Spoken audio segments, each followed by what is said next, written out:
Bienvenue, bon matin. Bonjour, Papa Jean-Paul. Bon matin, hein, c'est ça la tradition chez nous. Bon matin, Maman Lise, bon matin. Bon matin. Installez-vous. Au milieu, Merci. au milieu c'est beaucoup C'est mieux. beaucoup mieux, oui. Ouais, voilà, au milieu, c'est beaucoup mieux. Alors, ravi d'être avec vous aujourd'hui. Gloire au Seigneur. Et on sait voir que vous êtes bien portant, Que le nom de Jésus soit béni. encore une fois. Alors, nous allons passer à notre sujet, c'est la partie congolité. Et d'ailleurs, c'est pas la première fois, on le rappelle, c'est pas la première fois que vous intervenez dans ce programme. Aujourd'hui, avec un autre sujet, nous parlons de la cuisine et de la femme. La cuisine et la femme, mais d'abord, ce qui nous intéresse, c'est la première partie. Qu'en pensez-vous? Où nous avons, comme d'habitude, baladé notre micro sur les rues, sur les avenues de Lubumbashi, afin de recueillir le point de vue des uns des autres sur ce sujet. Alors, il s'observe que cuisiner n'est pas forcément l'apanage de la femme. On peut avoir des femmes aujourd'hui qui sont mariées, donc une femme de ménage, femme au foyer, et qui ne sait pas cuisiner. Ça ne peut pas être un problème, selon vous. J'aimerais qu'on parle. On parle de quelle femme?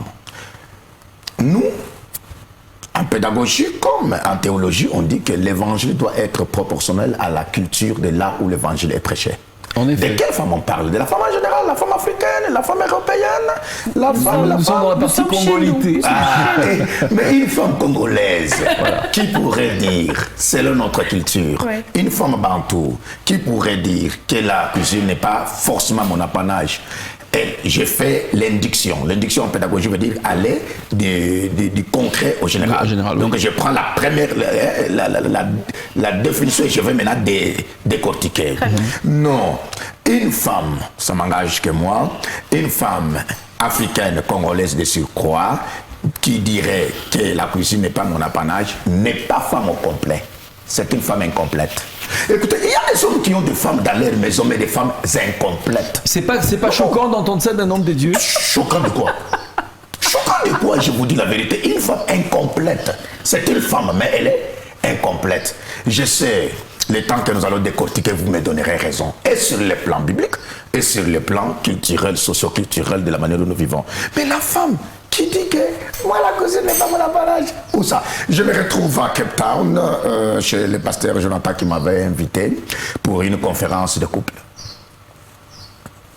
Alors j'arrive, le dimanche, comme ça là, le pasteur me dit que non, il y a un partenaire de l'église, il faudra qu'il vous reçoive, l'homme de Dieu. Et d'ailleurs, moi, exigé que la fois prochaine, il faut partir avec madame Maman Bijou, par grâce de nous y serons. Alors il se fait que il faut qu'on aille manger chez le frère. Et le frère nous amène où? À McDonald's. Et il nous a reçus. Il a une très belle femme. Non, attendez. Et Moi, c'est pas le restaurant qui me choque, c'est pas le fait que vous n'ayez pas mangé chez... Mais c'est le choix du restaurant. Ouais. McDonald's. Ouais. Mais pourquoi McDonald's? Il y a tout plein d'autres enseignes beaucoup plus...